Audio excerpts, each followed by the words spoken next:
Okay, let's see. Everybody that wants to come in, people want to come into the shiur. Okay. Harry, you came in first. What's this? Okay. Yes, you wanted a question I time. want to know the end of this parashat Chaye Sarah. Yeah. I don't quite understand. Rashi does say something, but doesn't make sense to me. Why did Abraham need to know about children that mitzahed? What's the point? You mean at the very end of Parsha, the Yeah. Parsha? That's a whole shiur in its own. Rav Soloveitchik has a beautiful mamar, and he says, when do we read that kriya? By the way, when do we read that kriyat HaTorah? During the week, outside of Parshat HaShavua. When do we read that? 100%. It's part of what we read on Rosh Hashanah. Yes, it is. It's the Rosh Hashanah kriyat HaTorah. Let me just make sure everybody who wants to be in is in. I think they are. 1 second. Let me make sure. Yeah, that is correct. It is the Parshat HaShavua. It is the Kriyat HaTorah of the second day of Rosh Hashanah. Hashem Chaye Sarah is the first day, and then it continues to the Akedah on the second day. And how does the Kriyat HaTorah end? Kriyat HaTorah on the second day of Rosh Hashanah says, and by the way, these are all the nephews and nieces that Abraham had. You know why? You're right. The maftir. By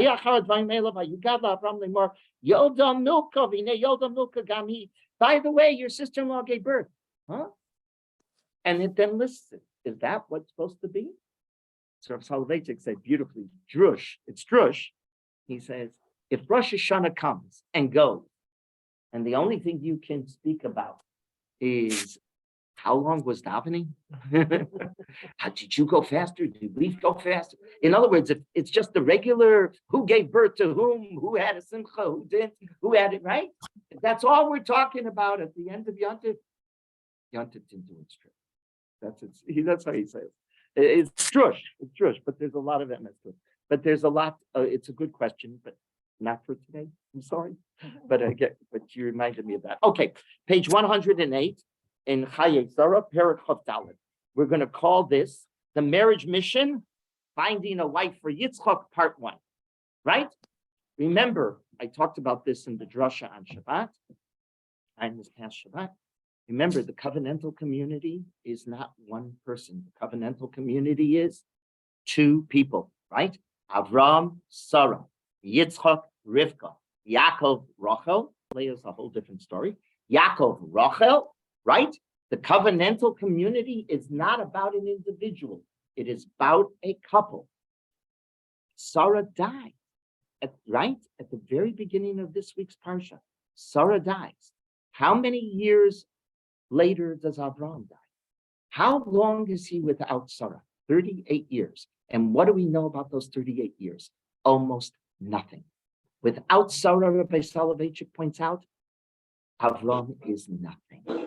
It's not about an individual. The covenantal community leadership is about couples. Avram without Sarah is not a Avram. Yitzchak, when Rivka dies, we no longer hear of Yitzchak. When Rachel suddenly dies, he relegates the leadership to his son, Yosef. And he basically disappears from history. Without the wife next to him, it's a covenantal community, right? That's what we talked about last week. And Rabbi Soloveitchik points this out. So now Sarah's died. What's next? And that's what this story is all about. Yitzchak has to find his shidduch because the covenantal community requires a shidduch. It requires husband and wife. And without husband and wife working together, it is non-existent. That is, so what is all of this Parsha all about? Which is, by the way, the longest perek. This is just for you to know when you go on a TV show and they ask you which chapter in Genesis is the longest chapter in Genesis. What are you going to say? This chapter, chapter 24, perek Chaf Daled is the perek. 1 second. They ran. There's a early childhood program that rents here, so every day. So that's what you're going to hear. The kids can I know. But Perek Chof Dalet, chapter 24, is the longest single chapter in the entire Chumash Bereshis. So when you're on that TV show and you remember it and you win the prize, just remember who taught it to you. Okay? So I can come collect. Maybe No, so I can come collect. That's all I said. Rabbi Berelwein had a great line. He said to his students, he says, the first million is yours. The second million I come after for tzedakah. That was his own line. Yeah, okay. Yes. You're right, exactly. Okay, so now what the Rav wants to know is what is it about Rivka that makes her the right share? And so you'll all answer chesed. You're going to see that the Rav brilliantly sees chesed not just as an act of kindness. By the way, what act of kindness is being done? A very specific act of kindness, which is achnasat orchim, hospitality. Hospitality is a unique act of chesed, which we'll talk about today. And why is that the litmus test? That's what Rabbi Soloveitchik wants to know. And therefore, Rabbi Soloveitchik is going to demonstrate that chesed is not, we always use that word, right? Oh, he's a Baal chesed, she's a Baalat chesed. What does that mean? What does that mean in terms of the personality of the person that does the chesed? That's what Rabbi Soloveitchik. He's a Baal Mamin. Well, He it realizes shows, that you're going to that's in see 2 control. seconds. Rabbi Soloveitchik sees more than what we tend to think is, that's all I'm saying. Wait, or else you'll hear the whole shir in 3 seconds, and then I won't have any job left, So, okay, let's see. Hold off. Let's see what chesed really means. That's what the shir is all about. What does chesed really mean? And why is that become so important in the personality that is going to be the partner in the covenantal community? Because remember, it's not about an individual, it's about a couple. Okay, page 108, Perek Chof Dalet. Avram zaken bo bayamim v'Hashem beiraches Avram hakol. We're just going to read the psukim, and then we'll go back and we'll analyze it based on Rav Soloveitchik's comments. Now, Avram was old, well in the years, and Hashem blessed Avraham bakol. Avram was given everything. What does that mean? Okay, we'll come back to it. Vayom Avram el avdo zakam beso hamoshel b'chol asher lo. So he calls upon his servant, the elder of his household, who controlled all, whoever that was. Do we know the name? Well, you and I know. What's his name? Eliezer. So the question is, why isn't he mentioned? We'll come back to that. You're never going to see in the story the person, his Eved, and we know who his Eved is. We'll talk about how we know it's Eliezer, but the Torah never mentions his name in the entire story. Is an anonymous figure, right? And he makes him do what? You're going to swear. You're going to take an oath. He doesn't even trust him. What? Didn't we just say it makes no sense, doesn't it? He was control of everything in the house. But no, this you got to take an oath for. Okay? And I will have you swear by Hashem, God of land and God of heaven and God of earth. What's that all about? You're not to take from my son a girl from Canaan, right? You're going to go where? I want you to go to the land where I was born, my household, right? I want you to go back to my krovim. And from there you will find a wife for Yitzchak. Well, what's so great about Haran, right? Okay. So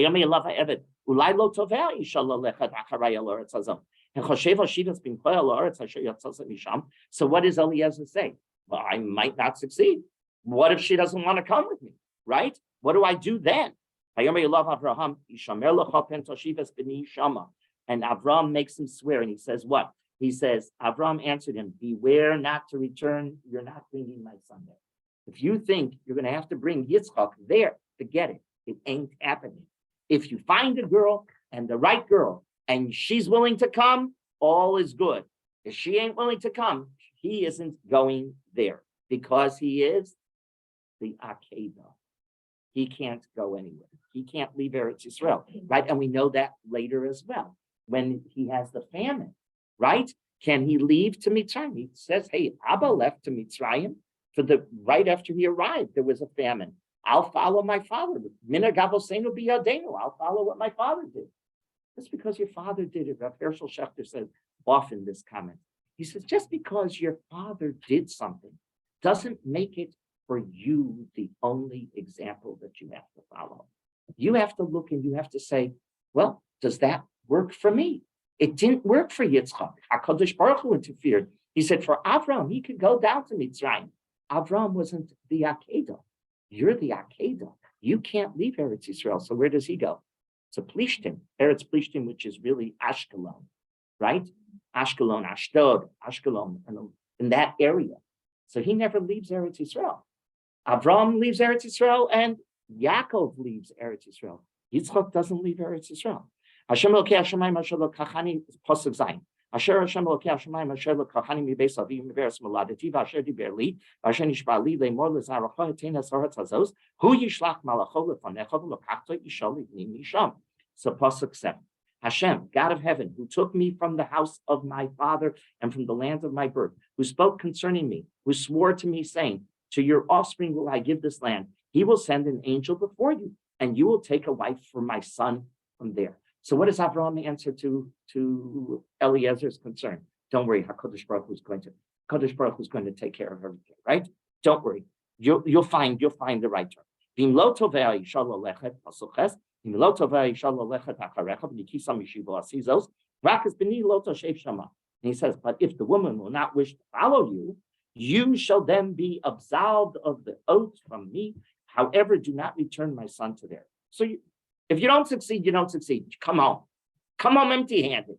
But you're not taking Yitzchak to Eretz. You're not leaving Yitzchak out of Eretz. You're not taking Yitzchak out of Eretz Israel. Interesting, right? So there was, if you're paying close attention to what happens here, there's a lot of action happening here. There's a lot of give and take happening in that. Avram says you got to take a shvua. And what's the shvua? Go and find the woman there. Don't bring it. What does Eliezer do? He doesn't right away make the shvua. He challenges Avram. He says, well, wow, that's what you want me to do? But what happens if it doesn't work? I hear you have a dream, but what if pragmatism doesn't fill your dream? What do I do then? So there's a lot of give and take. And then only Pasuk Tes, right, tells us finally, after the conversation, after the negotiation, after the clarification, does Eliezer do the shvua? He does the shvua. Pasuk Shlishi. Now we hear he's ready to go. So he has to get ready for the trip. He has to pack, right? He goes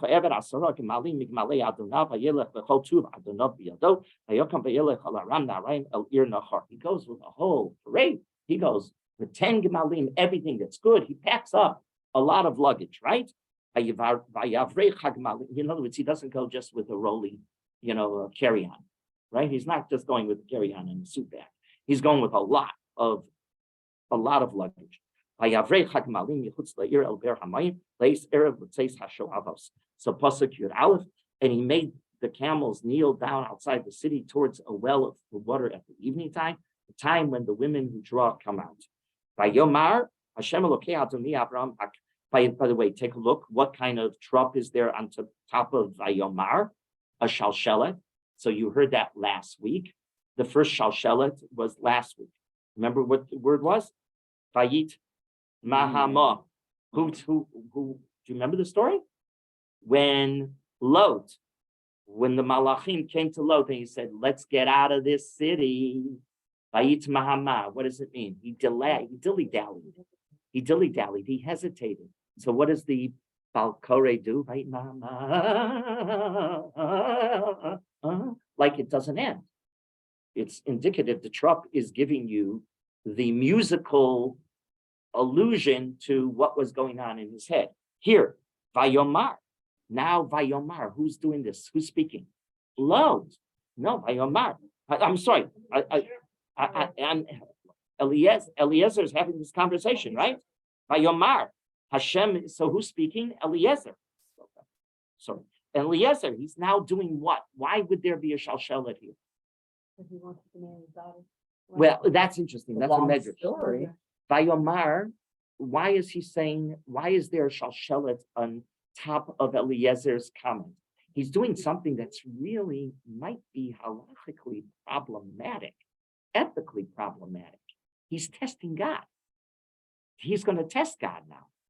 We're going to answer that it's not a test of God, it's a test of Rivka, right? But what does he say? Well, if the girl does the following, then I know are you allowed to test God? You're not allowed to test God. Hayomar, he's torn. Should he be saying this or shouldn't he be saying this? Eliezer realizes that it's a point, a very, very difficult point. So then it's Vayomar. Hashem Elokei Adonai Avraham, Hakerno Lefanai Hayom, V'aseh Chesed Im Adonai Avraham. He's asking God to do him a favor. Listen, God, I need a favor. What do I need?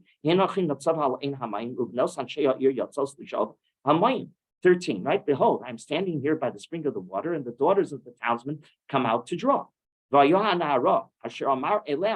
now, if there is one of these girls that will do what? She will turn to me. I will give you water. In other words, she's going to do this great chesed.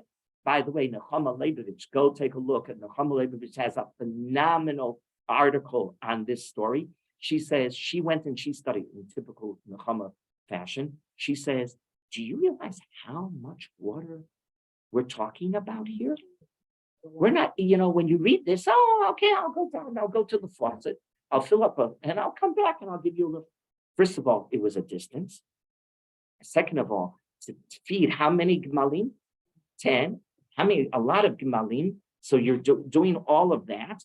Whoa, that is unbelievable. That's fine. Yeah, right? The gemalim are, she says, it is at least a day's worth of work, back and forth, carrying these pitchers, heavy duty pitchers where water is heavy. You know that water is heavy, and it's an unbelievable act. This is a full day worth of work. This is not just one pitcher. And people don't pay attention to this when they're reading the story. Stop for a second and realize, she says, what he was asking of her. This is wild and crazy. This is exactly she'll give me to drink. And she will say, you drink, and also I will feed, I will give your gemalim to drink. Then I'll know this is the girl. Well, yeah, anybody's crazy enough to do that. She's an unusual woman, right? Right, but he's testing God, it seems. Is he testing God or is he doubting for God's help? That's the answer. But it sounds like a test. The Mefarshim asked that question, and many give the answer that you did. 100%. Vayihi, hu terem, ki lo ledaber b'nei Rivka yotzet asher yilda letuel ben Milcah eshen nachar achi Avram v'chada al shichma. As soon as he's finished turning to God and saying, the girl who will do this, guess who appears? Rivka appears. Who's Rivka? Bituel's daughter, right? We're told, by the way, this is an important element in the biblical story. Isn't it always that she looks nice? She's a pretty girl. She is a very pretty woman. Bitula, the ish lo yada, she never had any relationship with any man. And so she now descends to the spring, filled her jug, and ascends. Okay? And now what does he say? The servant Eliezer runs to her and says, let me sip, if you please, a little water from your jug. That is, as Rabbi Soloveitchik points out, as rude as it gets. But we'll come back. Hagameni, that's what he says. We'll see what that really means. This is a terrible pasuk on the part of Eliezer. But she doesn't take the rudeness to heart. And she says, sure. Right? And she says, drink, my lord. And she quickly lowers the jug to her hand, lowers her jug to her hand, because remember, it's on her shoulder, and she gives him to drink. Next, and as soon as she finishes giving him to drink, and then she says, I will draw water even for your camels until they have finished drinking. What's your question about this whole story? Didn't he have servants with him? He didn't just go with 10 camels. He went with a whole party of men. And he's making the woman do this. Something's wrong with this story, right? This is, He no, was don't try to testing say her all that. kindness. He was Exactly. testing her Right? kindness. Well, we'll see. This is going a little far, isn't it? Vatamaher vata'ar hada el hashoket vataratz od el aver lisho vatishav l'chol gemala. So she hurried and emptied her jug into the throat and kept running back and forth, and she drew for all of the camels. Pasuk Chaf Vayish mishta'elo macharish lodas hatzlichi Hashem darkot imlo. The man was astonished at her, reflecting silently to know whether Hashem had made his journey successful or not. Well, this is exactly what he's most probably going like, wow, I can't believe my request of HaKadosh Baruch Hu has really just been fulfilled. And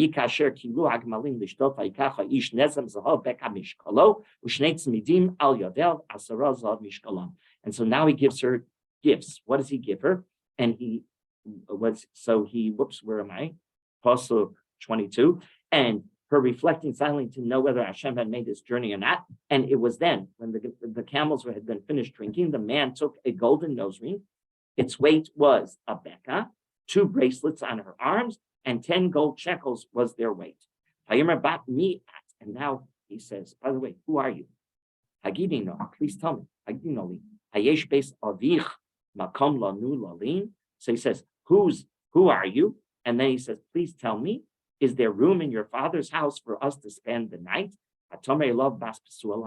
So she identifies herself. She is Bethuel's daughter. Ben Milcah, right? Asher Yalda L'Nachor. So she gives all of her yichus.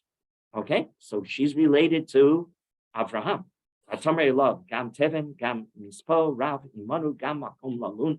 Not only is there room in our house, I'll make sure there's even straw and feed is plentiful with us. You and your Gmalim will be taken care of. And so the man bows low and prostrates himself to Hashem. Okay, let's now go back and see what Rav Soloveitchik has to say about this whole story. Back onto page 108. Pasuk Aleph. Avram Zokein Babayamim Hashem Beirach es Avram Bakol. So everybody looks this. Hashem blessed Avram Bakol. So Rav Soloveitchik says Bakol. Don't interpret it like Rashi. Rashi says Bakol is a gematria for it equals Ben. He had a son. No, Bakol is an allusion to here. Bakol. What do you mean? Everything. It's referring to the unique personality of Avraham. Avraham was a person who was shalem in every sense of the word. He was not a complex, divided human being. He didn't have split personalities. What you saw is what you get. He didn't one day he was moody, and one day he wasn't. Avram, Hashem Beirach as Avram Bakol. He was a unique personality.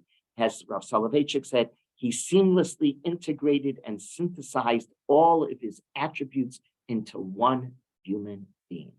That doesn't always happen, in particular with brilliant, creative human beings. Brilliant, creative human beings are not always one personality, one united personality. They have moods, and they get into these moods, which reminds me, I remember this, I was considering inviting a very important and distinguished, tremendous Talmid Chacham, a genius, to be a scholar in residence here in Shul. This happened many years ago. And I called Rabbi Grumblat, Zichrono Livracha, from Queens Jewish Center, who I had tremendous respect for, and I loved him dearly, and I trusted his judgment. He knew this Rav very well. I said, should I bring him to the Shul? He says, he's an Elam. He's a genius. And when geniuses come a lot of problems. He says, you never know. He's a loose cannon. Those were his words to me. He's a loose cannon. he can get up on the bima. And if he's in the mood that day, he can blast and make fun of people. He'll just rip into people that he thinks are not of his stature. So he said to me, and I remember his words, then he said to me, he's not Rabbi Soloveitchik. Rabbi Soloveitchik, genius of geniuses, Rabbi Soloveitchik is a Cadillac body in a Cadillac mind in a Cadillac body. Those Cadillacs were the ultimate car in those days. Cadillac mind in a cat is very old. This happened 30 years ago. Cadillac mind in a Cadillac body. He says the gentleman that you're thinking of is a Cadillac mind in a Volkswagen body. He says he doesn't have it bakol. He doesn't have it bakol. Avram is bakol. He has it. He's a Cadillac mind and a Cadillac body. That's why I'm telling you that story. That's exactly what Avraham, Hashem Berachas Avraham Bakol. This is the description of Avram. Now, why is that so important as the introductory pasuk to this whole story of who's going to be the wife of Yitzchak? It explains what Avram is going to be looking for. Avram is going to be looking for a woman who is shalem. She has this united personality. Quite often, the geniuses do not have this. You know that. We all know that. Geniuses are blessed, but they don't have it all. Very few geniuses have it all. This is the most important pasuk because it sets the whole pattern of Avram is now looking for that kind of united personality in the wife for Rivka. Continues on. Pasuk base. Right?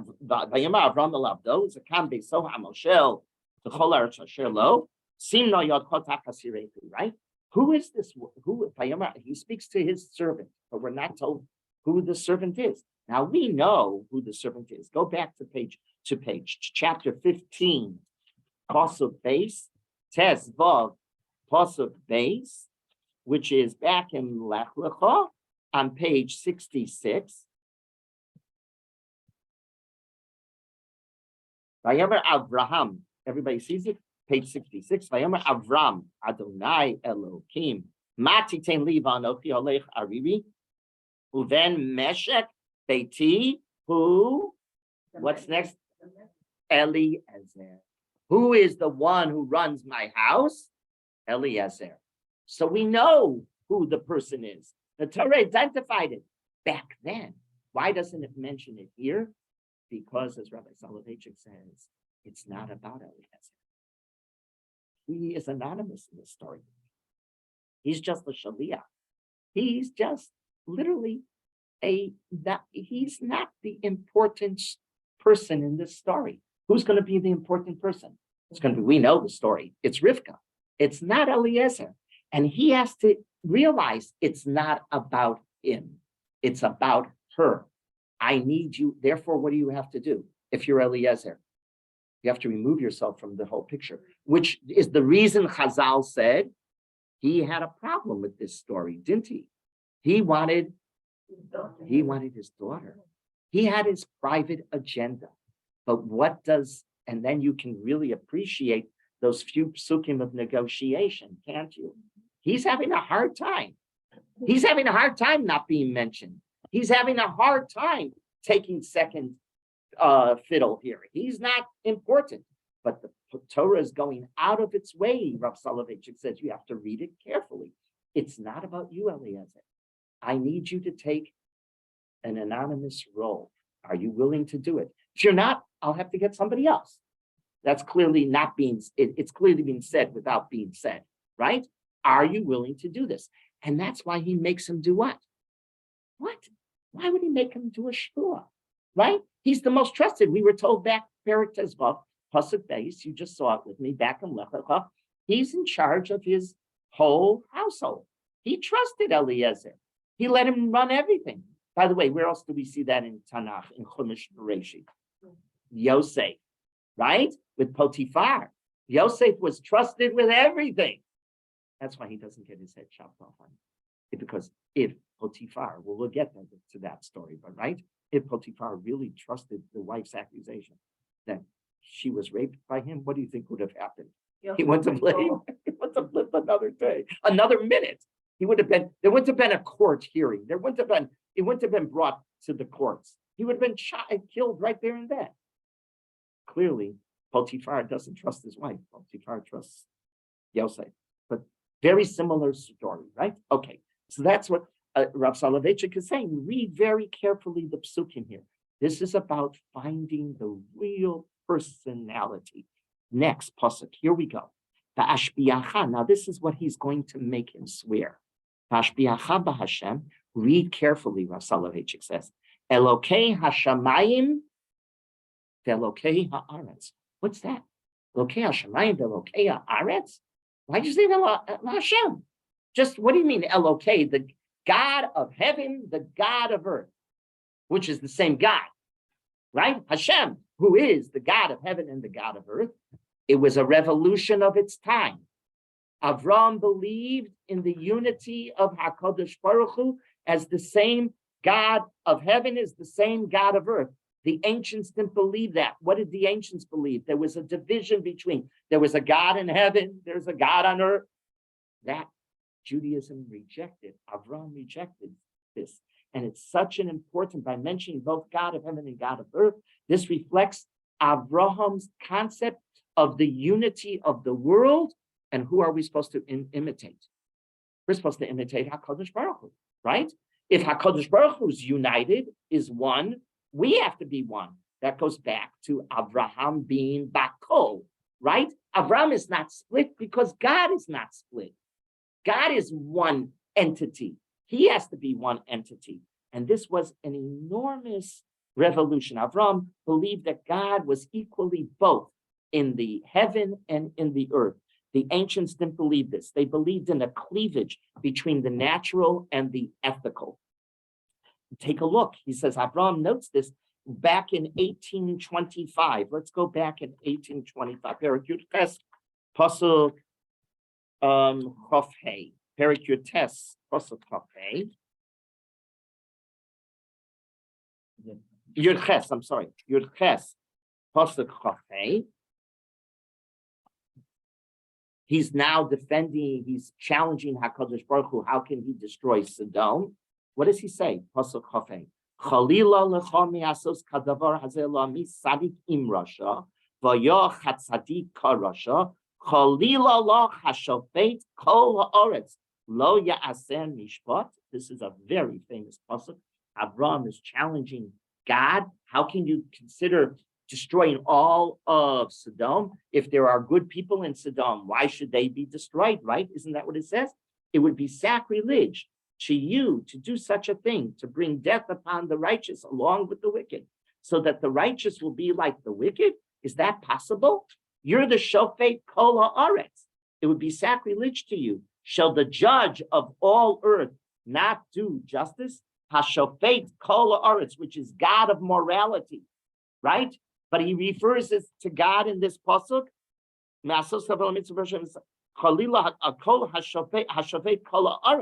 He is the judge of the earth, which is the judge of morality. While here, right, he's referring there to HaKadosh Baruch Hu as the judge of morality. Okay, now what's he referring to here? Not only the judge of morality, but the judge of nature as well. The fusion of both. There was God.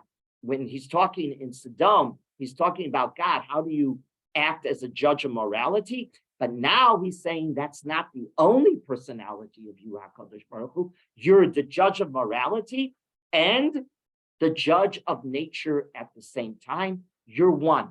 You're one.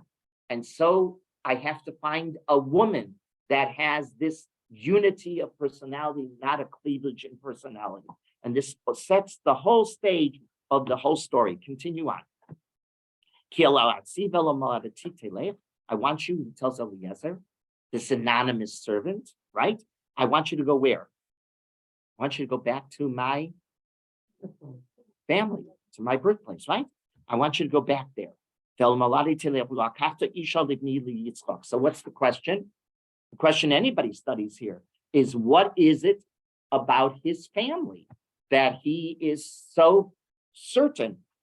Well, or asked differently, what is wrong with Benos Canaan? Well, we can't find any good girl in Canaan. There's nobody. Benos Canaan. Hirsch has a whole different approach. Hirsch says Canaan, the personality of Canaan was they were violent. So their hands were dipped in blood. They were oozing blood. Anybody who can do violence to anybody else cannot be part of Bnei Avraham. So that's how Hirsch understands it.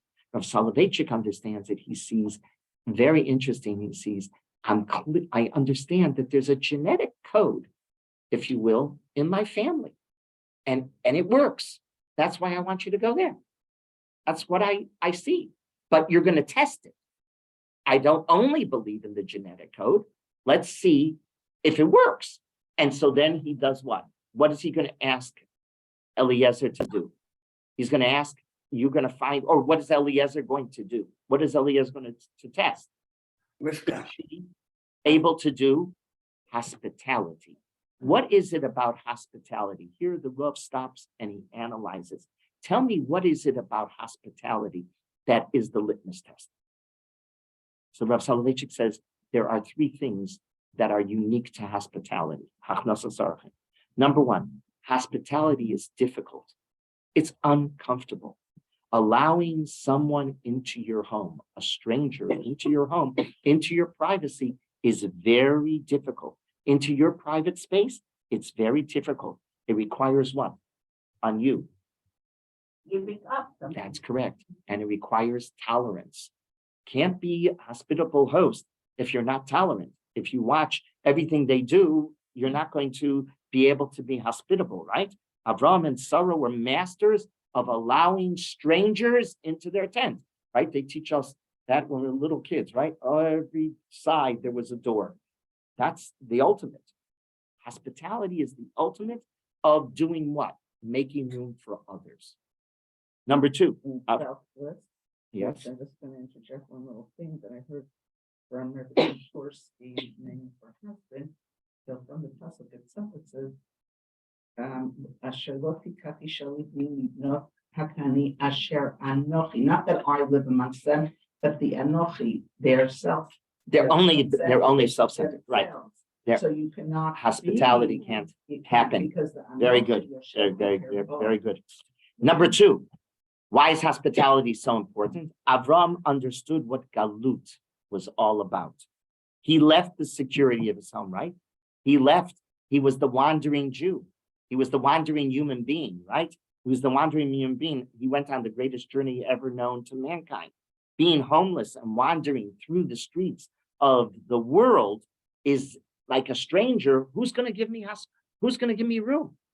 So Avram knew internally, he knew how important opening your home to others was, because he was himself the galut personality.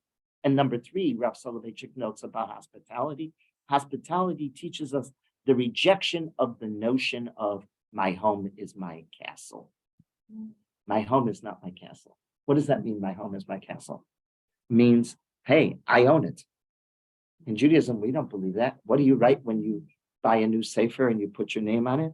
You always wrote La Hashem Haaretz U'Miloa, right? Hashem owns everything. And by the way, it's on loan to Elazar Muskin, right? Isn't that what we did as kids? Still to this very day. That's the custom. And as sefer, you write La Hashem Haaretz U'Miloa, and then you put your name under it. What's the pshat? Pshat is, I don't own anything. We think we own. It's on loan to us, isn't it? It's on loan to us. HaKadosh Baruch Hu loans everything. So we think our home is our castle. Hospitality demonstrates, no, that's not our belief. Our belief it's on loan and we have to share it. Who is the most hospitable power in the world? Hashem. Hashem has opened up his land to us. We're only here because HaKadosh Baruch Hu does Hachnasas Arachim, right? If you think about it, the Rav notes, the ultimate Machnis Oreach is HaKadosh Baruch Hu. Oh, and we're supposed to do what? The imitatio Dei, as they say, right? Imitatio Dei means what? I'm to imitate the deity. I'm to imitate. That's the ultimate hachnasos arachim. So now we can appreciate what is the test for Rivka. Hospitality, right? It's being hospitable. And she only passes the test totally. Listen, she gave all that water. But then he asks another question. What's the next question? After she feeds the animals all day long, she's doing this. It's now almost sunset and she's exhausted. By the way, can I stay over in your house? Only when she says what? We have room for you. That's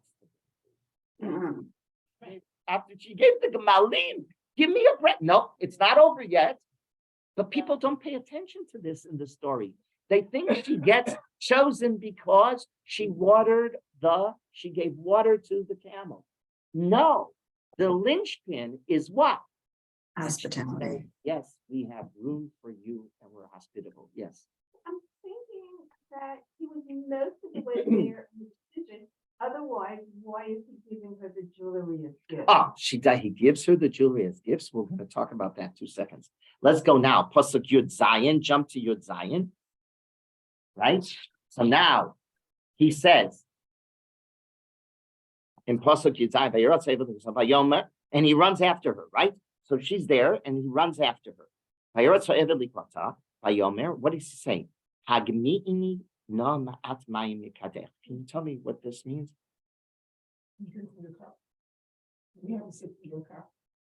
Here, I have the picture. What does it mean? Hagmi'ini. What does it mean? Serve me. So what is he doing? Here, I'm Eliezer. I'm Eliezer, and here's Rivka standing. You're Rivka. You holding the picture. What am I saying to you? Pour some down. Pour some down, my God. Is that the way you? That's crude. That's the way you ask somebody to pour something. That's not the way you do it. This request was crude on behalf. He was asking her that she should draw the water from the well and pour it into his mouth, straight into his mouth. Give me a little water in a cup, right? Politeness would demand that he should have asked her to hand him the pitcher, not pour it into my mouth. Here, can I please have the pitcher? Can I take some from myself? No, he's not doing anything. He's just here laying back, pour it in, right? He's asking a tactless, as the Rav writes, he is asking a rude, tactless, and distasteful act. What is motivating Eliezer? He's crude, he's rude. He's not crude and he's rude. It's all part of the test. What is happening here? Eliezer was testing Rivka. Tell me, are you merely polite or are you really totally defined? Remember, what is he looking for? Bakol, a unified personality, not a divided, split personality. If you're really chesed through and through, then how do I demonstrate it? As Rav Soloveitchik says, you could see it in your own head, right? If you were just polite, what would you have done when he asked you that question? You would take the pitcher and you'd throw the water in his face, right? In this movie, if you will. What kind of request are you asking me? Right? It's crude, it's rude, it's inappropriate. So if you're just polite and you're doing nice things because you're polite, but that politeness doesn't define a real depth of a personality. It's the surface. That's what Eliezer wants to know. Is it just surface that you're doing things because you're polite, or is it who you are? You're bakol. You're defined. Now you understand why that opening pasuk, right? It's the what's the right word in literature? It's the what's it called? Foreshadowing? Thank you. It's the foreshadowing of the entire story. Now you understand why that's the opening pasuk to this whole story.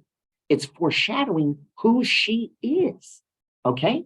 Eliezer was testing to see if it's merely polite or 2 seconds. If she was simply polite, she wouldn't have gone on. There was a second test Eliezer was performing as well. He asked her to do something that simply wasn't done. You have to understand this too, Rabbi Soloveitchik knows, by young women in ancient times. Women did not water camels in antiquity. That was a man's job. That was relegated to only men. Certainly Eliezer had whom there? He had other men who could have taken the pitchers down to the water, filled them off, and brought them back for the Gemalim. What Eliezer was testing was what? What's the next word? He's not only testing hospitality, he's not only testing chesed, he's testing a third personality trait. And it's crucial for the mother of the Jewish people. And that's called savlanut, patience. You have to have help. Remember, I told you, what does Nechama Leibovitz say? This was not only hard work, it was time consuming, enormous time consuming. She was not hurt and repulsed by the lack of Eliezer's seemingly lack of good manners. She wasn't. She didn't cringe. Ooh, I'm not going to do this. This is not for me. You could see that, right? I don't want to do that.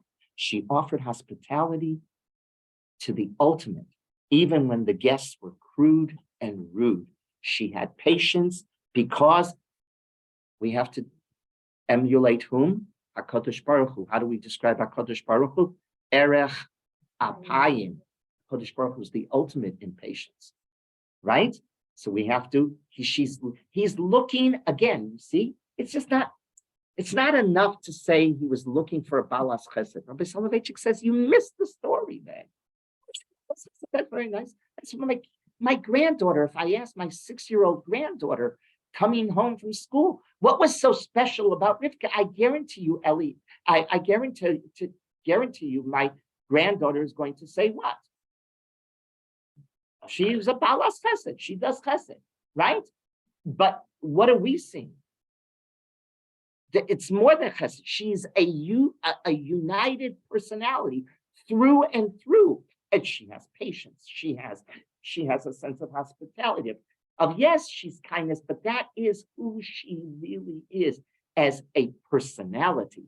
That's what really defines her. Okay, continue on. Pasuk your test. Vatomer. So whoops. Vatachal hashkato and vatachal hashkato. Vatomer gam legamalecha eshov ad in kilu lishtot. So he finished his drink. When she finished giving him drink, then she said, "I will draw for the camels." The Soloveitchik raises an interesting question halachically. We have a Gemara in Brachos, Mem Amid Aleph. You very well know this. Oh, very good, very good. Aren't you? If you have an animal, you own an animal. Who gets fed first? The animal gets fed first. What? Who's the water? Pretty close, but it has nothing to do with water versus food. It has to deal with, very good. It has to deal with me versus the animal. Who sits down to dinner first? Do I sit down to dinner first? Or does the camel sit, or does the animal sit down to get the dinner first? So when it's me, myself, and I versus the animal, who gets fed first? The animal. But when it's me, myself, when it's not me, myself, and I, but it's someone, another human being versus the animal, Rav Soloveitchik says, oh, then it's not a contradiction. Who gets fed first? If you have to choose between feeding another human being or the animal, who gets first?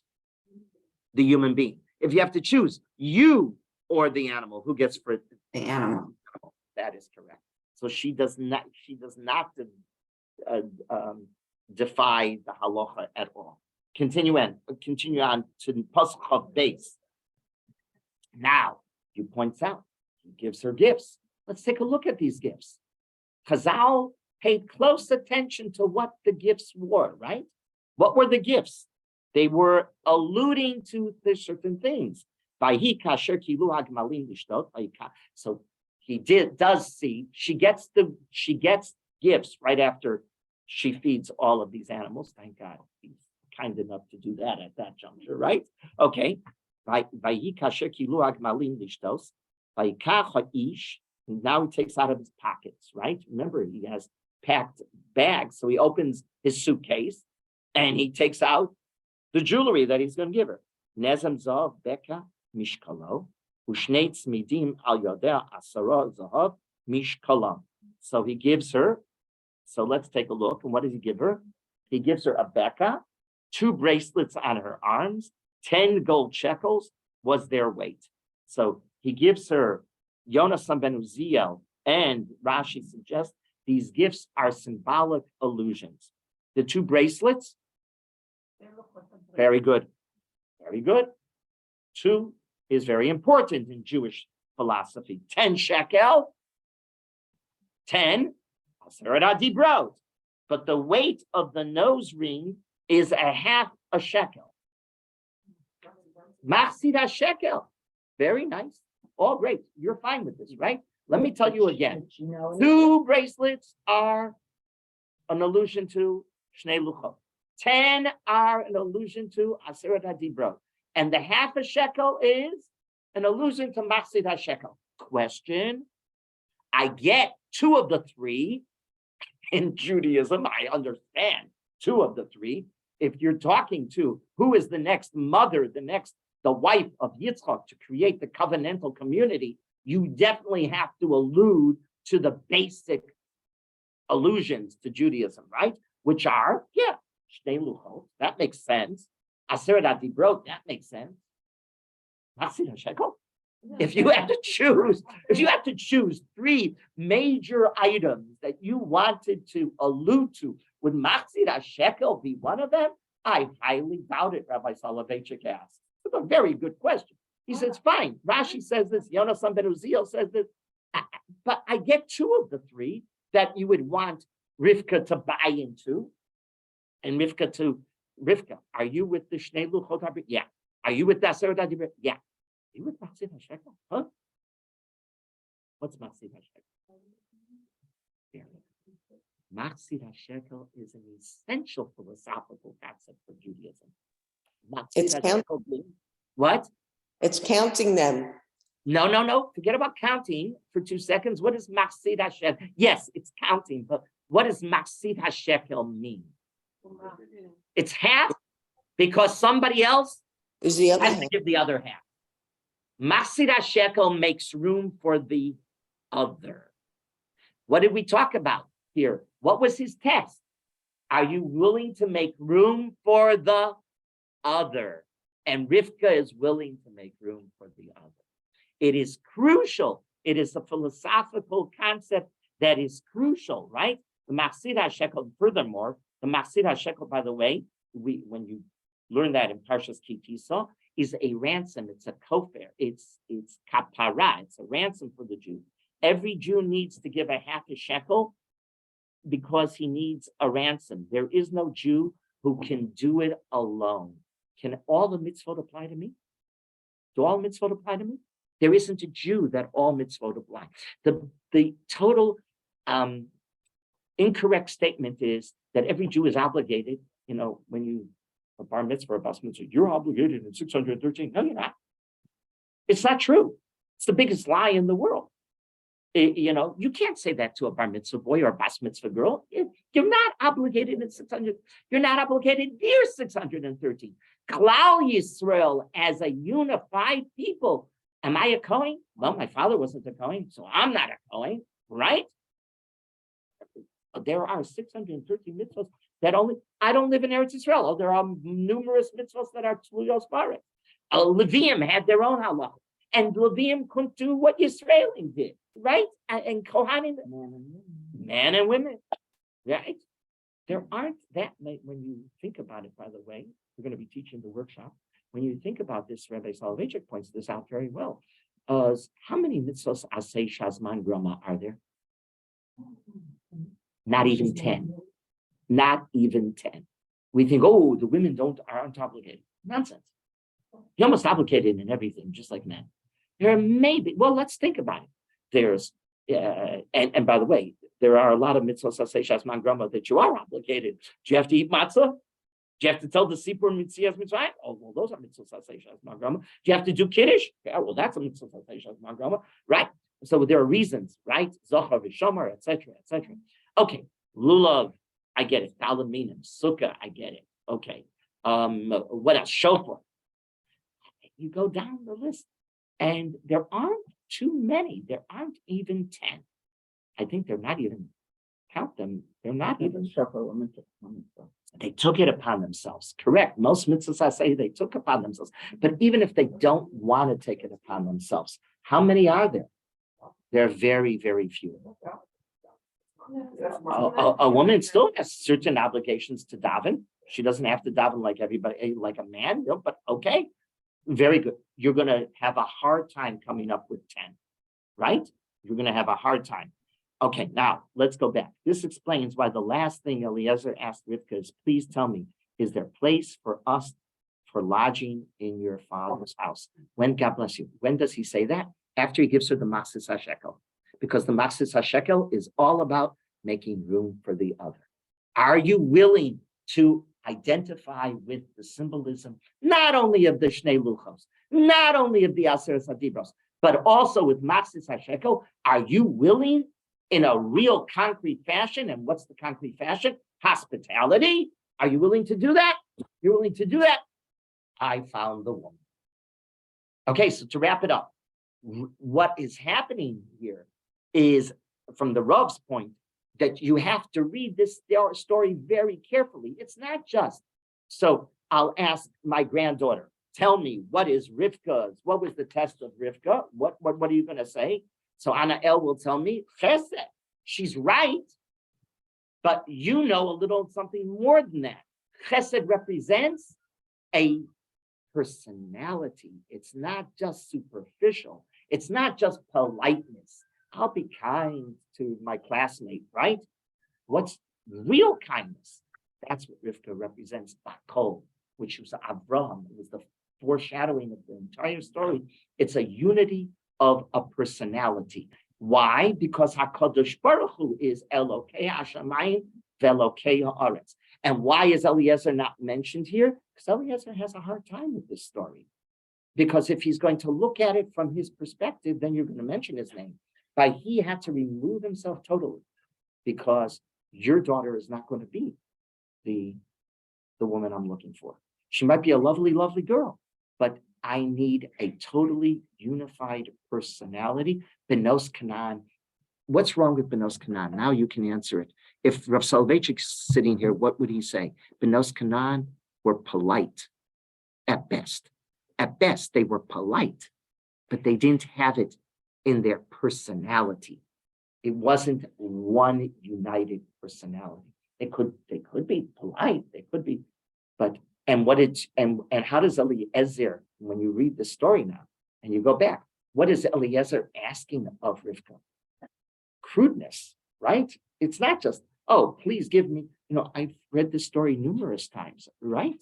Many, many times. But when you read it through the eyes of the Rav, you're reading it a little differently. You're saying, he's not acting so nice. Eliezer, if you were depicting this, if you were the producer of the play, right? How would you depict Eliezer here?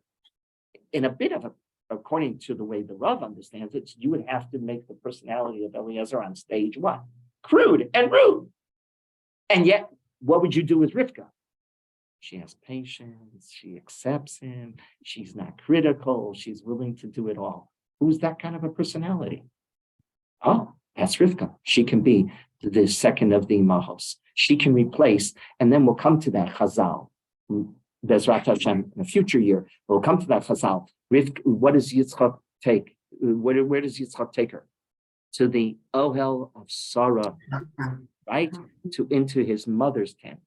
Right, and remember the famous Medrash that Rashi quotes, that everything that happened to Sarah continued suddenly to do it for Rivka. Rivka, it can be a replacement of Sarah.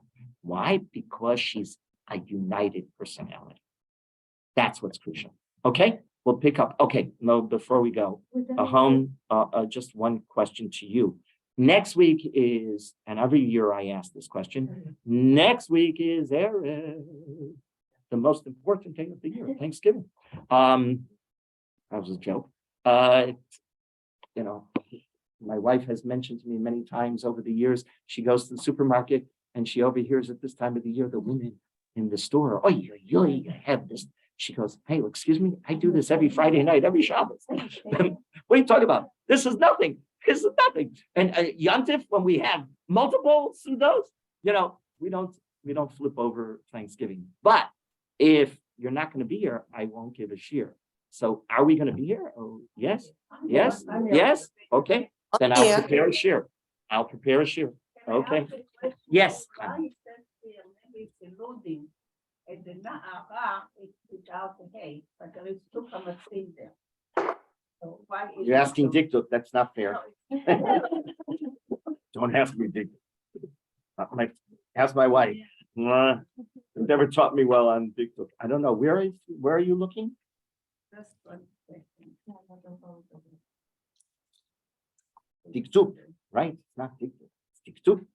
Was that the other God feeling? Yes, 100%. Well, yes, how do we know that he is?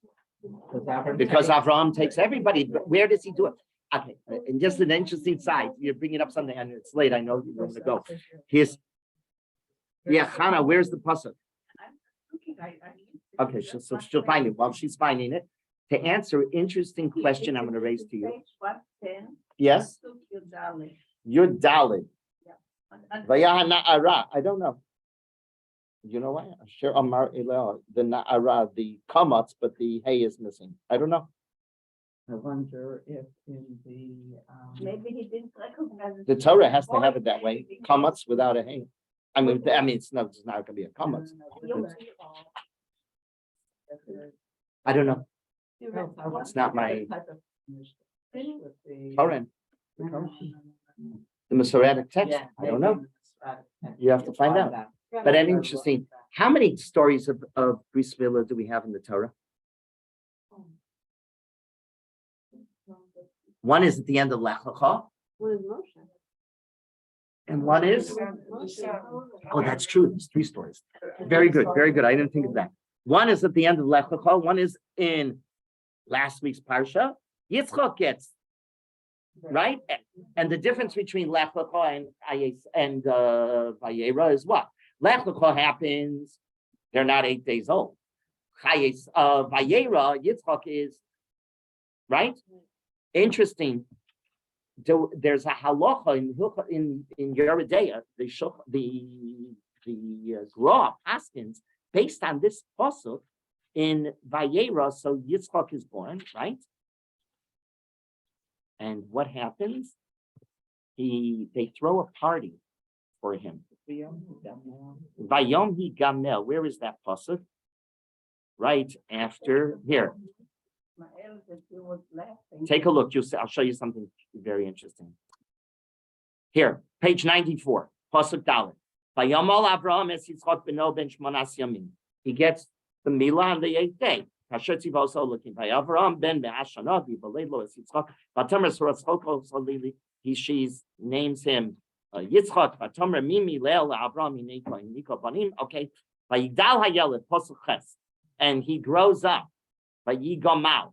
Vayas Avram. What's the next day? Mishteh gadol biyom higamel. So it sounds like he throws the party when? Way after the bris milah. The Gra takes this higamel as follows. Hey gimel, hig mal, mem lamed. Hey gimel equals very good. Hey gimel is this is the Gra. Hey gimel on the 8th day of the mal, he gets the mishteh, and the Gra in Yeridea in Hilchos Milah says, based on this pasuk, he gamel mishteh gadol b'yom gamel, that we have to throw a party at the bris milah, and which is what we do, right? Right? Based on this pasuk. So everybody asks the very simple question. Excuse me, this wasn't the first milah. Why wasn't this mentioned if it is the halacha when Avram first did the milah on himself and on Eliezer and on everybody and on Yishmael and on everybody else that was in his house? Why did he throw a party then? Wasn't the mood party. What? Wasn't in the mood of a party. That's true. Very good. Very good. Okay. So the Gra points out the halacha is when Haidal Hayelet only when it's your son. Higamel et Yitzchak. The halacha of the milah of a mishteh of a party is for bino. I'm this father, I have to throw the party. So a good reasons, I would give it to you another time, but that's the difference. The easy answer is he wasn't doing it on his sons per se. Only Yitzchak is the first one that is the ben from Sarah that gets it. From then on in, ben of Sarah, right? The banim that come through Sarah, we do a mishnah. Okay, Rabbi, Yes. I have a question with Higamel. I see the gematria, the hay and the gimels equal 8. What about the male? And mem lametz, the mal, the milah. Oh, the male. Okay. Yeah, That's okay, very you got good. it. I like Okay, Marcia. that. Okay, thank you, Okay. Rabbi. Okay, bye-bye. Bye. What were you saying? I'm sorry.